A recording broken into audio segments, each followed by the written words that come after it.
네, 경제 현안을 보다 쉽게 풀어보는 경제 읽기 시간입니다. 다양한 경제 이슈들 김광석 한양대학교 경영교수와 함께 짚어보겠습니다. 어서 오십시오. 네, 안녕하세요.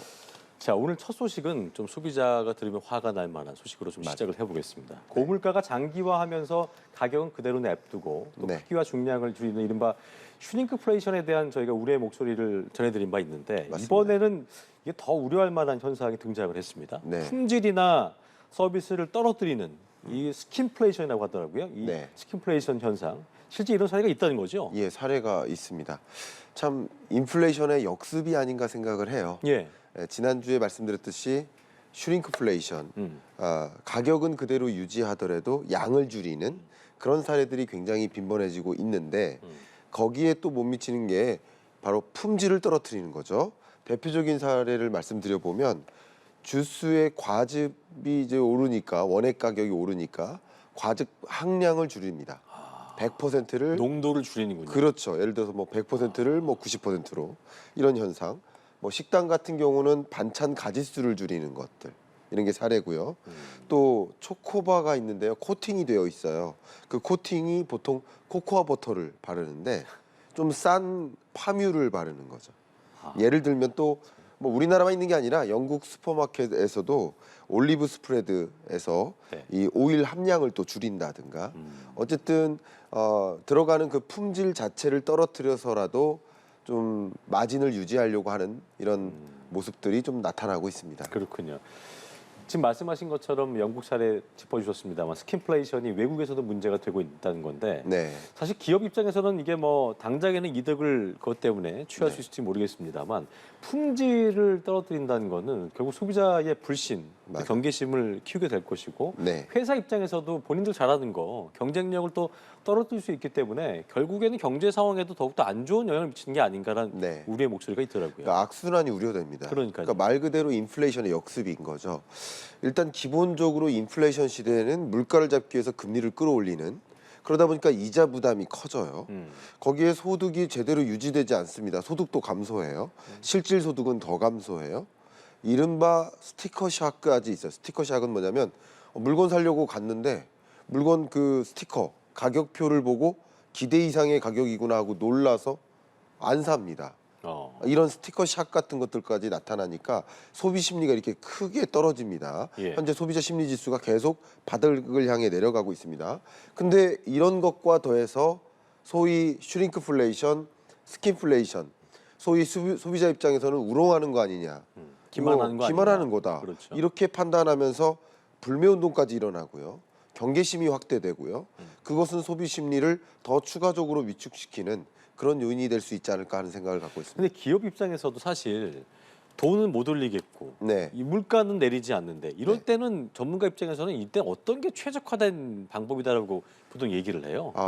맞습니다. 이제 기업도 힘드니까 네. 그것에 대한 대응 전략으로서 어쩌면 경영 전략이죠. 예. 그런 전략으로서 이런 것을 펼쳐 나가지만 네. 알게 모르게 한번 그래도 가격 저항은 심하니까 품질을 떨어뜨리거나 용량을 줄이는 건 저항이 좀 떨어질 거야라고 생각하고 움직이는 것인데 그래서 소비자 입장과 이 기업 입장도 다 이해가 갑니다만 네, 네. 결과적으로 이것을 좋은 방향으로 풀어나가기 위해서는 네. 정확히 그런 용량을 줄이는 것을 표시하고 품질을 어떤 부분에서 줄였다라는 것을 표시하고 그리고 소비자로 하여금 공감을 받도록 우리도 이런 여건 때문에 용량을 줄이거나 뭐 품질 부분을 조정했다, 양해를 구한다라는 종류의 공감을 살 수 있도록 하는 움직임이 필요한 것이 아닌가 저는 그런 생각을 합니다. 그러니까 정부 입장에서도 지금 얘기하셨던 슈링크플레이션이나 스킨플레이션에서 이런 꼼수 인상, 네. 그냥 소비자가 모르게 하고 하면 안 되니까 좀 표시할 수 있도록 하는 방안들을 좀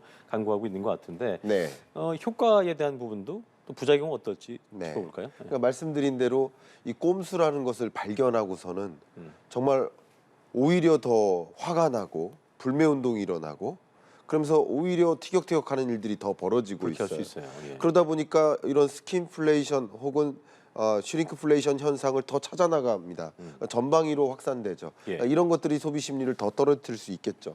그래서 저는 어떤 생각을 갖고 있냐면 이런 부작용마저 없애기 위해서는 네.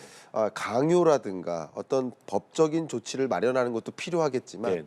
모두가 공감할 수 있어야 돼요. 그러니까 기업의 역할을 가지고 이제는 이윤극대화가 아니다. 마진을 좀 줄이더라도 그렇습니다. 기업도 사회의 한 부문으로서 사회적 역할을 사회적 책임을 다하는 모습을 요구하는 그런 무브먼트, 운동, 캠페인 이런 것이 필요하지 않을까. 왜냐하면 많은 기업들도 경영 전략으로서 ESG 전략을 취하고 있거든요. 그렇죠. 근데 이 고물가라는 것은 사회 문제입니다. 이자 부담 증가하는 거, 가계부채 문제 되는 거 이건 사회 문제입니다. 그러니까 그런 것들을 십시일반 분담하는 노력.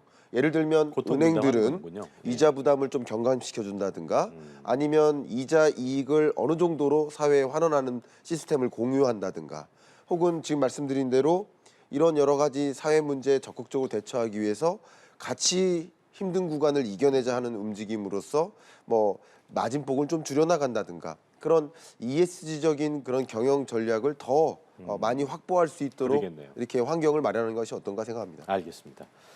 자, 날이 추워지면서 본격적인 김장철이 시작이 됐는데요. 주부님들도 그렇고 식당 운영하시는 자영업자분도 그렇고 배추랑 무 가격 어떨까 오르지 않을까 걱정하시는 분들 많을 것 같습니다. 네. 올해 김장 비용 좀 먼저부터 짚어볼 텐데 지난해 비교했을 때 어땠습니까? 네, 한국물가정보에서 이 김장 비용을 매년 추계를 합니다. 예. 이 김장철에 그렇게 추계를 합니다. 기본적으로 배추가 포기당 4,000원 정도, 그리고 무가 한 개당 1,500원 선 이렇게 볼 수 있겠습니다. 예. 근데 전통 시장에서는 이 4인 가구 기준으로 김장 준비를 한다라고 하면 30만 1,000원 정도가 드는데요. 전통 시장에서 작년의 기준에는 30만 6천 원이 들었어요. 어쨌든 김장 비용이 좀 줄어들겠다라고 한국물가정보에서 추산을 했고요. 예. 대형마트 기준으로는 36만 6천 원 정도가 드는데 작년 기준으로는 36만 8천 원이 들었어요. 그러니까 한국물가정보에서 추계한 결과 어쨌든 김장 비용은 좀 줄어들지 않겠느냐라고 조사를 했는데 예. 제 생각에는 뭐 그럴 수 있겠습니다만 국민의 어떤 체감적으로는 전혀 뭐 체감이 안 될 수도 있겠습니다. 그러나 조사된 데이터로는 그러하다라고 여러분께 정보를 공유해드립니다. 알겠습니다. 정부 입장에서도 이제 김장으로 인한 부담 좀 줄이기 위한 대책들을 좀 내놓고 있는데 네. 비축 물량도 좀 풀고 뭐 배추랑 무 같은 이 주재료들 가격을 매일 점검하고 있는데 효과가 좀 있을까요? 어떻습니까? 방금 말씀드린 대로 한국 물가정보 데이터 추계한 그 데이터 김장 비용을 가지고 말씀드려 보면 효과가 있는 것으로 판단 내릴 수 있겠습니다. 김장 재료 수급 안정 대책을 마련했죠. 그리고 말씀하신 대로 비축 물량을 많이 풀었고요. 대체가 가능한 품목 같은 경우는 수입 대체를 적극적으로 추진을 했고요. 또 지원 예산도 늘리고 각종 할인도 적용되고 이런 것을 생각해 보면 전반적으로 수급 안정 대책의 효과가 이 고물가 시대에 김장 비용만큼은 그래도 줄어드는 국면이 아닌가 이런 생각을 해볼 수 있겠습니다. 예.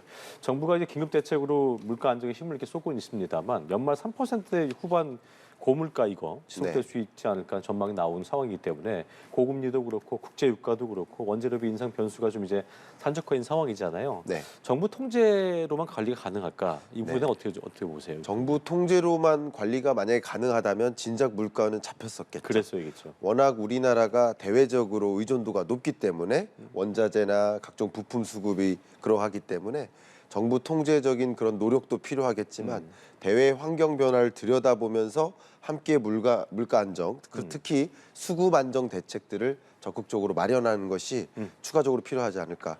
지금 현재 한국 물가 상승률이 10월 기준 3.8%입니다. 그렇죠. 근데 미국 물가 상승률이 3.2%까지 떨어졌습니다. 예. 벌써 미국 물가 상승률보다 우리나라 물가가 더 앞서고 더 있으니까요. 높아요. 예. 그러니까 뭔가 특단의 대책을 마련해서 서민들의 물가 부담을 좀 완화시켜 드릴 필요가 있지 않을까 생각합니다. 여기까지 경제읽기 김광석 한양대학교 겸임교수와 함께했습니다. 고맙습니다. 감사합니다.